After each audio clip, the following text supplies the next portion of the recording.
This is Angela Kenny, and I'm an herbalist at Nature Made Gardens. Tonight I'm going to pick some greens to cook for supper tonight, and I want to show you some edible greens that grow in most people's yards.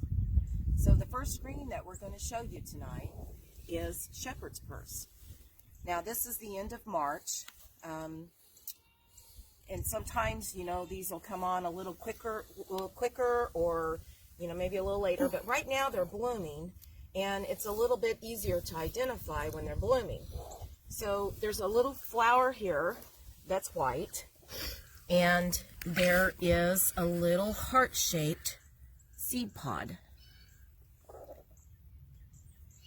And this is a medicinal plant, but it's also a choice edible. It's one of my favorite. And so right now, I'm just going to pick these greens right here. And you can see they look a little bit like a dandelion leaf, but this is not dandelion. This is shepherd's purse. Shepherd's purse is a very delicious green. And these greens we're going to cook, and we're going to show you how to cook them. And so we're just going to come along here, and I'm going to pick several of them. There's several growing here. You can see there's also a wild lettuce growing right here beside it. And the way you can tell that that's a wild lettuce is it always has this white milky substance right there. It's a little bit spiny here. These are young and tender. When they get older, they're more bitter. So this is a good time to pick them when they're young and tender. And so also, we're just going to continue to pick some of these shepherd's purse. And I wanted to show you what they look like. And these right here have some a little bit more of a, you can see the little seed pod on there that's a heart-shaped. And I will pick these later and show you what to do with them medicinally on a later video. Tonight we're going to concentrate on edibles. Okay, here we've got a fairly nice big shepherd's purse with a little heart-shaped seed pod. Such an easy way to identify it. But see, the greens on it are even bigger, so this is great.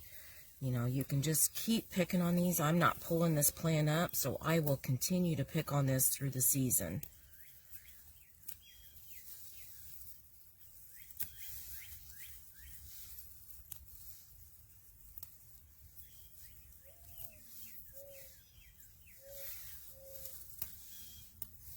And next to it right here, here's another little shepherd's purse right here. But right next to it is some wild lettuce.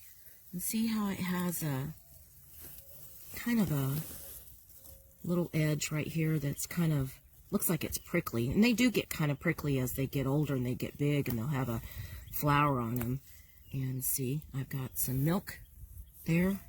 You can always tell. Some people get these mixed up with thistles, and these are not thistles. Thistles don't have milk-like substance whenever you pick them. Thistles are also edible. Okay, so I've got me some little bit of wild lettuce. I'll put that in my basket, and we'll show you some more wild lettuce that's a little bit bigger.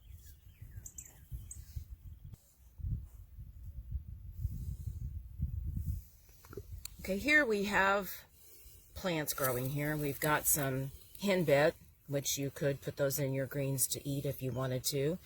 We have some wild lettuce. And then we have here some, probably it's going to be Queen Anne's lace, which is a wild carrot. I'm real careful about picking around these. I'm always careful to not get those in with my greens. So I look very carefully that I don't have that. And the reason why is because, this is a wild lettuce here. The reason why is because there is a look-alike, which is poison hemlock. And it's in this carrot family. And I really just try to stay away from that. I know the difference between it, and I'll try at some videos show you poison hemlock so you know which plants to stay away from. But this is not going to be poisonous. They're here to pick this right here. If I was where there was poison hemlock, I probably wouldn't pick these greens here just to just to be on the safe side, to stay away from it. I just try to be really careful about the carrot family. And so here's some nice, these are really nice wild lettuces. I won't put a ton in. I'm just going to pick a little of this and a little of that. And that's got that little milky in the stem. When you squeeze it there, you know you've got a wild lettuce.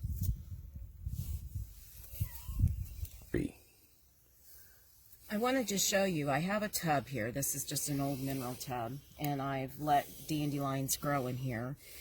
And I wanted to show you, in case you're somebody that has, you know, maybe you've got neighbors or somebody that doesn't want you to grow a bunch of dandelions in your yard.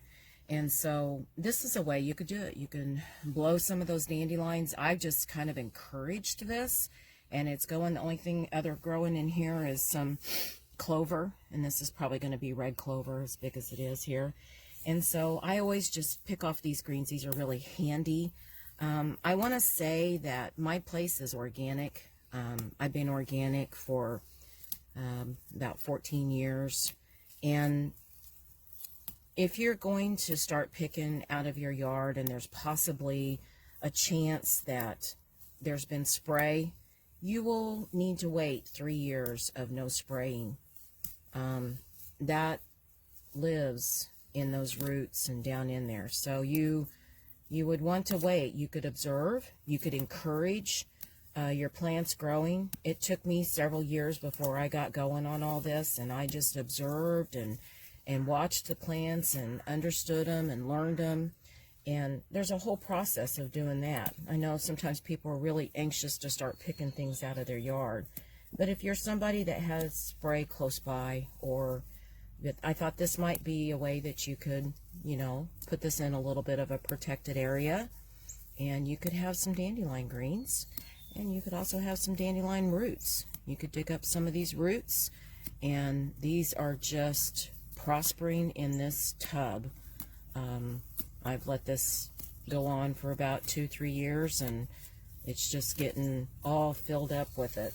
And so some of them are a little bit bigger. These will be a little bit more bitter, but this will be great. And see, the others this time of year are really down on the ground, kind of with all the grass and stuff coming up. They're kind of fighting for space, and then they'll really come on as time goes on into the season. The greens will get a little bit bigger. But I wanted to show you my little cultivated dandelions here, and get these picked, and we will wash all these greens, and I'll show you how to cook them up and make them into a delicious meal. 3. This is cleavers here. If you'll see, it's kind of just the most characteristic thing to know about it is it's like Velcro. It just sticks to you. It's got a stickiness about it. And when you're cleaning out your flower beds this spring, and you see this coming up, and see if you'll notice I've got it coming up all among these phlox here. This is on the east side of my house, and it just loves this area. And this is a good lymph cleanser. I make oils out of this, and teas out of this, and smoothies out of this, and I'll just throw a little bit of this into our greens to cook, and they'll cook up nicely. And so I wanted to show you cleavers, and it's very sticky.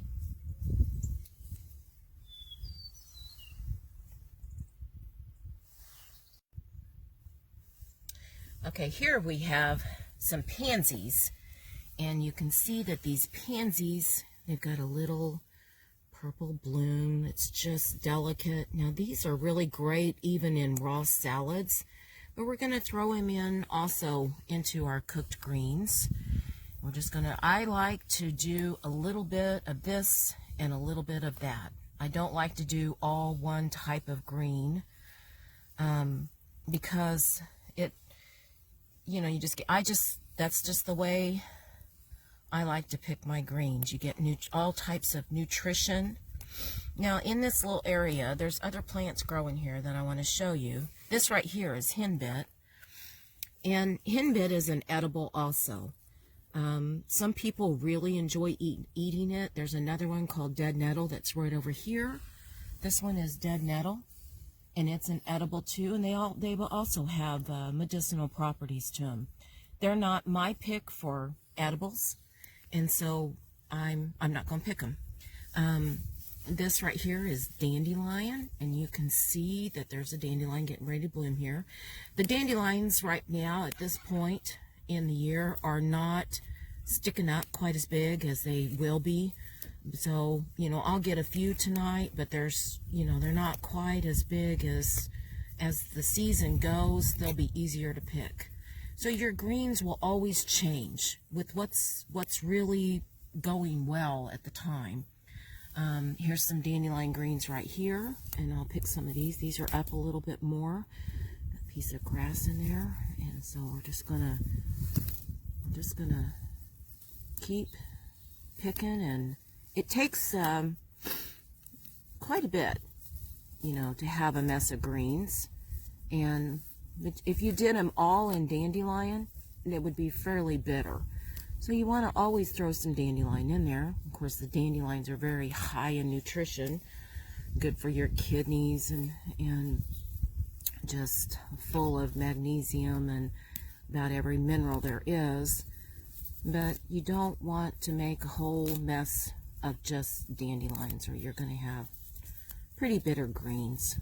So these are very tender, so they won't be near as bitter. You could also throw these into salads and eat these raw. You could juice them and make it into some smoothies. You could go out and pick a few of these each day. I'll try to do a video on going out and picking a few things for a morning smoothie. Or you could pick them in the evening and have them all ready, washed and cleaned and ready to go in the morning. Throw them in your smoothie. So we're just picking a few of these. I'm going to pick a few more of these little pansies. Aren't they pretty? And they're just, and when I'm picking, I'm not pulling the root up, because I want these things to come back. I want them to repopulate themselves, so I'm not going to pick too many. So I just always like to throw them in. Here is a shepherd's purse right here. You can see that the flower's just now starting to come up. And that is, those little leaves will be so tender and so delicious. Shepherd's purse is one of my favorite greens this time of year. And so I always make sure I get some in. And they're smaller leaves, so they don't make quite as much for volume.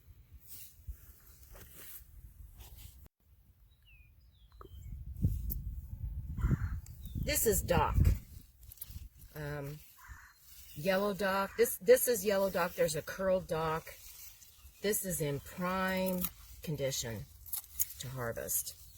You can look at it here. This is one that I don't really eat raw. I think you can, but I like to cook it up. I have rheumatoid arthritis, and this has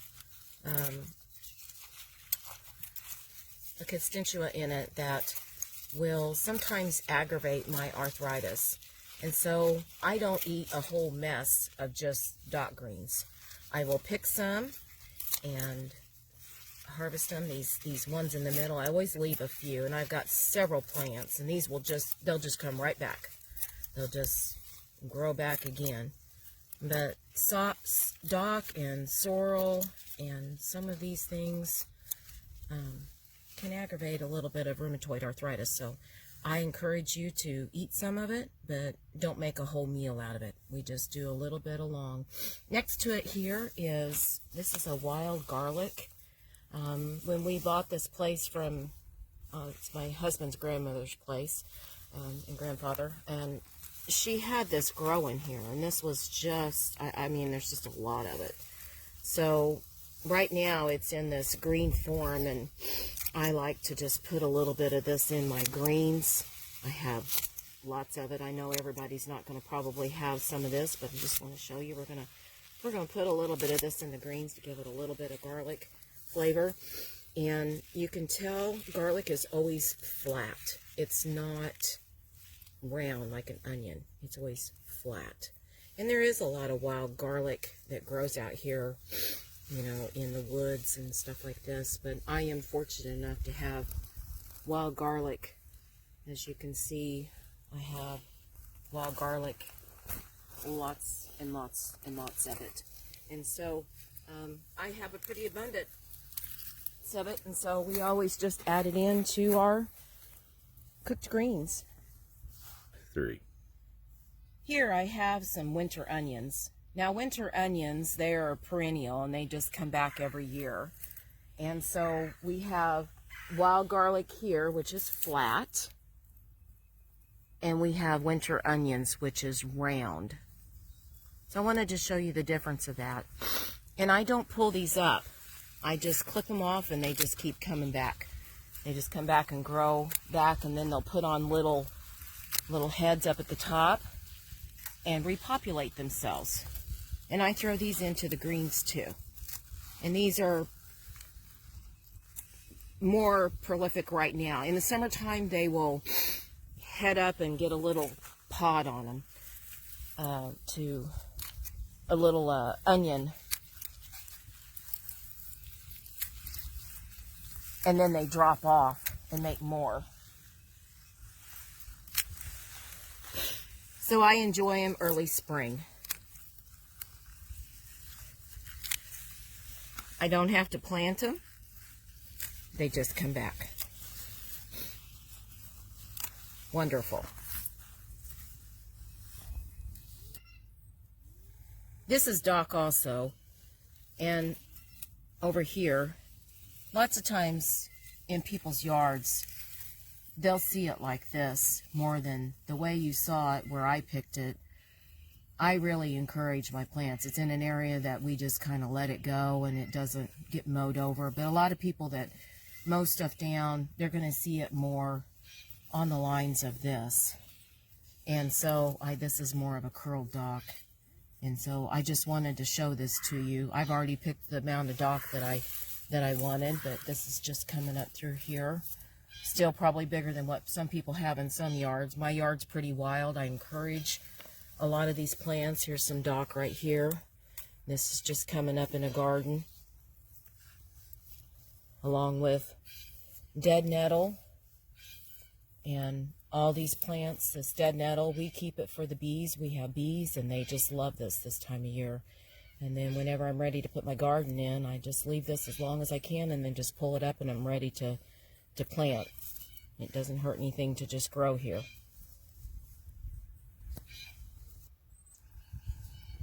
Now we're going to my nettles patch. This is called stinging nettle. And not everybody has this growing in their yard. I've planted it. Stinging nettle does grow in the wild. This is a highly nutritional plant. I have to use gloves. You can see that it's got stingers on it. Some people can pick it without gloves. I never have been able to. I'll break out in a little rash. It doesn't last very long. But I just wear gloves and try to do long sleeves. I pick wheelbarrows of this. I use it in teas. I dry it. I tincture it. But right now, and it is, you just keep picking it and picking it and picking it, and then it just gets ahead of you and it gets bigger. And then I start drying it, and then this is one of the first things to come up in the spring, and it's one of the last things in the fall to go down. So I usually get 2 harvests off of it. I try to keep it clipped, and then like I said, it gets ahead of me, and then sometimes it'll put on seed, and then it'll kind of die down in the fall a little bit. And I also want to show you there's something else growing here. This is, this will have a white bloom. And this has got like a little, you can see, there's a little white stripe. Trying to get a hold of one without getting stung by the nettles. There's a little bit of a white stripe here.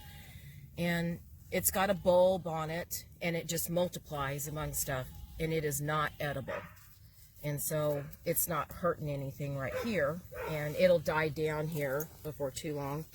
I'm going to put quite a few nettles I will have to wear rubber gloves whenever I wash these, but I'm going to, and I will go through all this and make sure that I don't have anything. See, I've got a few of these little grassy deals in here. I'll go through it all and make sure that I don't have any of that in there. But the nettles makes a really good tea. This is one of the highest mineral-based plants that you can grow. You can get, I took one plant and I have a very large area of stinging nettle. There's another nettle called wood nettle, and it's also edible, and it grows out in the wild. And I couldn't find any nettles on my place, so I purchased one plant, and now I have plenty of nettles for me and my community, because I put a lot of nettles in my tea blends. Good for allergies. You can make a soup out of it. But tonight we're going to cook them in greens, and they're delicious. I'm just cutting the tops, not pulling them up.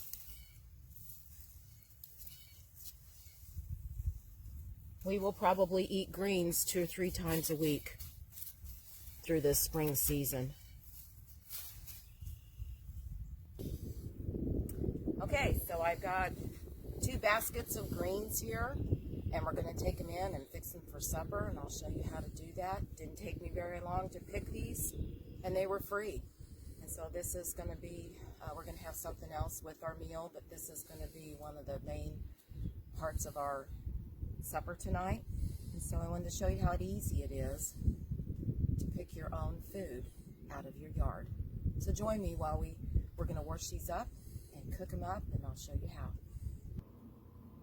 Okay, so now we're in the house, and I've separated out what we picked tonight, and I want to go over it with you again so you can get a good idea about what it was that I picked and the volume that I picked. So here we have garlic, flat leaf. We have dock, yellow dock. I use the root too, but the greens is what I eat in the spring, and then I harvest the root in the fall. And I'll do another video on what I do with the root. This is my dandelion greens. You can see they're kind of a jagged, pointy leaf. And then the shepherd's purse, I meant to get a little bit more, but this is what I got. And so you've got different stages of leaves, but you can see that the leaves are a little bit different than the dandelion leaf. So again, here's the dandelion leaf.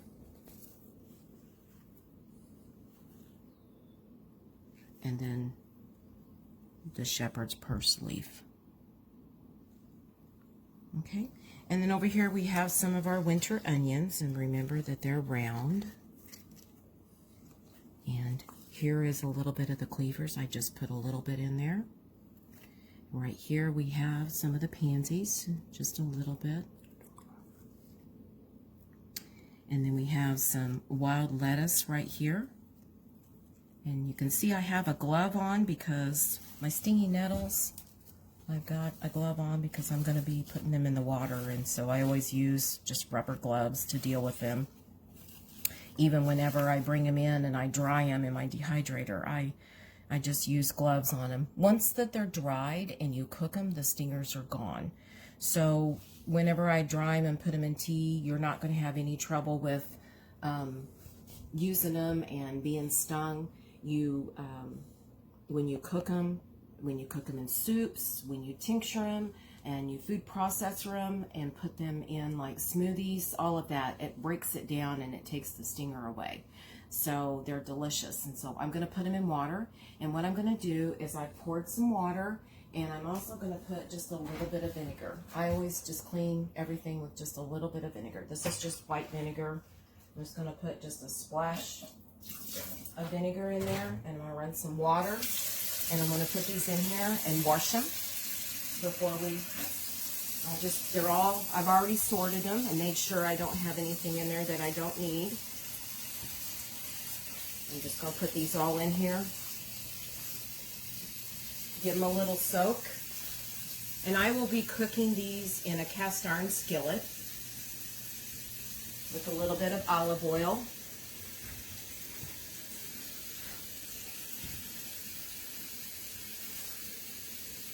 I will cover them with water and soak them for just a little while. And then we'll come back and we'll get the skillet ready and we'll be ready to cook them.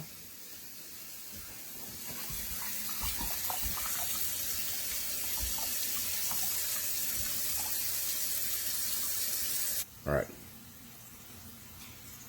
While we're waiting for those greens to soak, I wanted to show you a few books that I use for plant identification. This one is the Peterson Field Guide to Medicinal Plants and Herbs. It is written by Stephen Foster and James A. Duke. The book has got pictures. The book seems to be telling a little bit more about how the Indians used the plants for medicinal purposes and things like that. It's kind of got that more of that of a feel to it. But this is a very good book. I recommend this to be one of your purchases if you're interested in plant identification. And so this will tell you all about the plants that are growing. It says of Eastern and Central North America. And so this would apply to me where I live. And so this is one book. And then these books here, there's a series of them. Samuel Thayer has wrote these books. Incredible Wild Edibles, 36 Plants That Can Change Your Life. This one is Nature's Garden, a guide to identifying, harvesting, preparing edible wild plants. And then this one is The Forager's Harvest, a guide to identifying, harvesting, and preparing edible wild plants. So all three of these books are excellent if you're interested in wild edibles. He does a fantastic job telling you what the plant looks like, how to harvest it, what to do with it. These are the books that have helped me probably the most. And he lived where he could harvest, and he lives in Wisconsin, and he's done an excellent job writing these books. They don't overlap. There are plants in each one of the books. They're all different. It doesn't, this book's got like several of these plants and several plants of these are in this book. It's not that way. He's wrote 3 books about wild edible plants. And so this is a collection of books that if you're interested in wild edibles that I recommend that you get.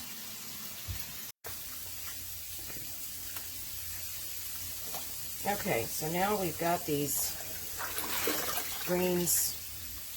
They've soaked and washed. Just going to put them in a strainer here and kind of, these are just the little ends of those onions.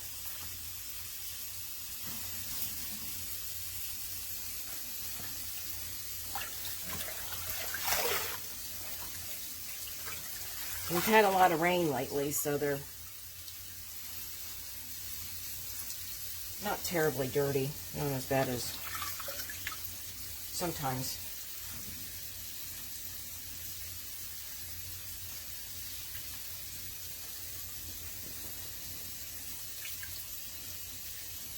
Again, I'm wearing gloves because of the stinging nettles. You wouldn't have to if you didn't have stinging nettles in here.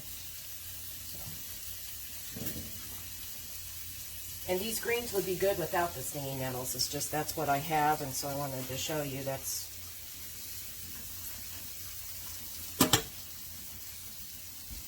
Okay, so we've got a pretty big bowl there, and that'll cook down quite a bit. So now we're going to go over here to the skillet, and we are going to put a little olive oil in here.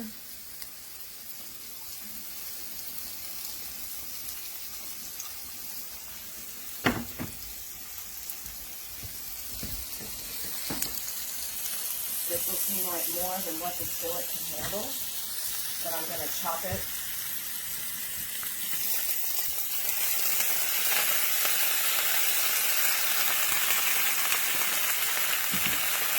I had the skillet hot.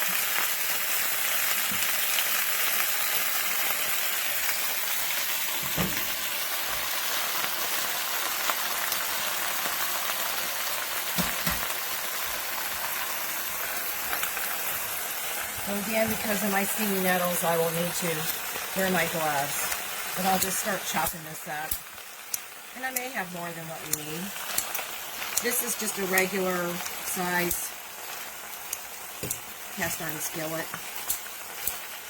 And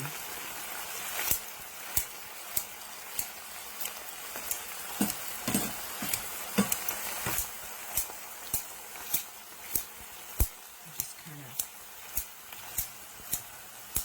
chopping this up. It'll cook down quite a bit.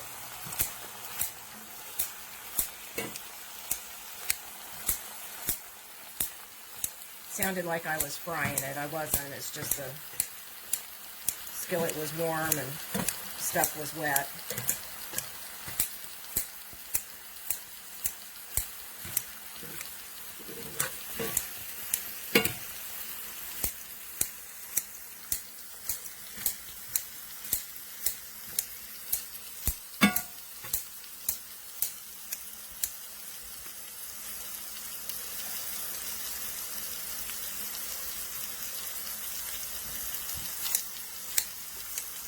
This is some of that garlic. I want to be sure to put that in there.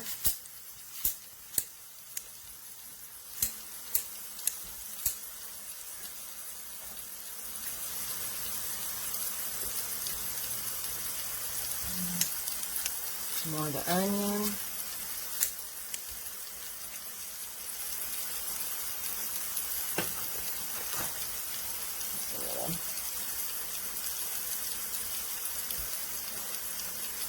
Looks like I've probably got about enough there then. Some of this has fell off the ends there. Okay, I'm going to do a little bit more chopping. This is just going to be for two people, my husband and I. My husband who's behind the camera helping me out today.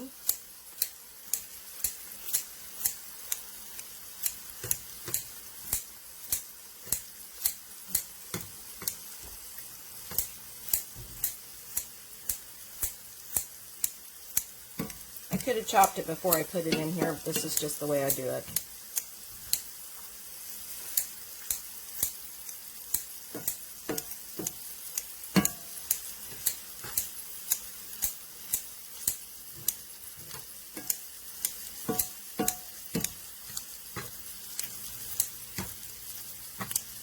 Turned up the heat just a little bit.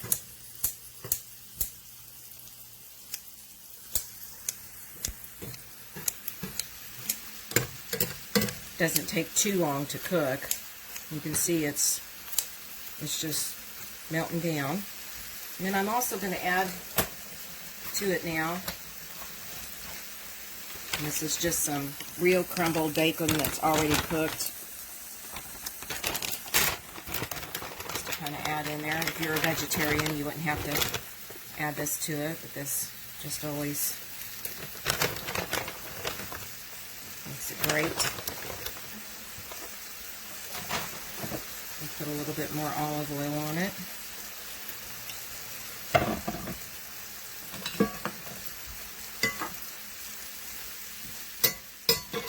You can kind of see how much it cooks down.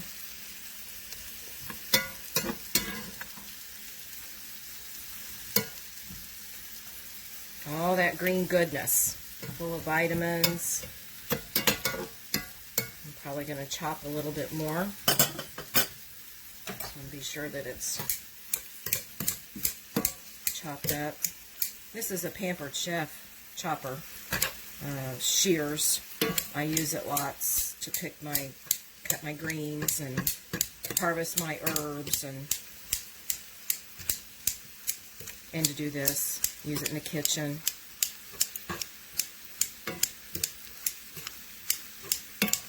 It's turning a dark green. That nettles is really just full of minerals. And you can see we're just cooking right down. Doesn't take very long.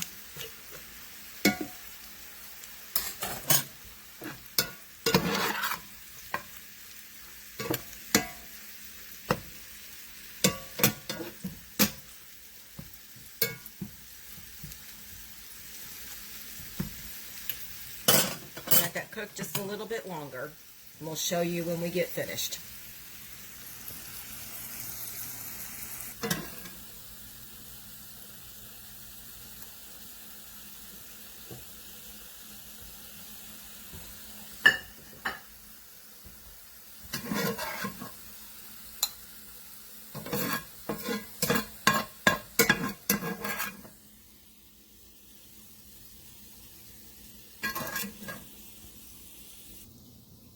Okay, so this is how much we made. We made 2 bowls of cooked greens, and I always use a little bit of Italian dressing on it to eat it. Just a little bit on there just seems to make it really great. And I wanted to show you that I still have this many greens left.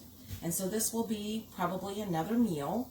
So I picked enough greens for 2 meals. And so these are all ready to go, and I'll just put them in a plastic bag and put them in the refrigerator and eat them within a day or 2.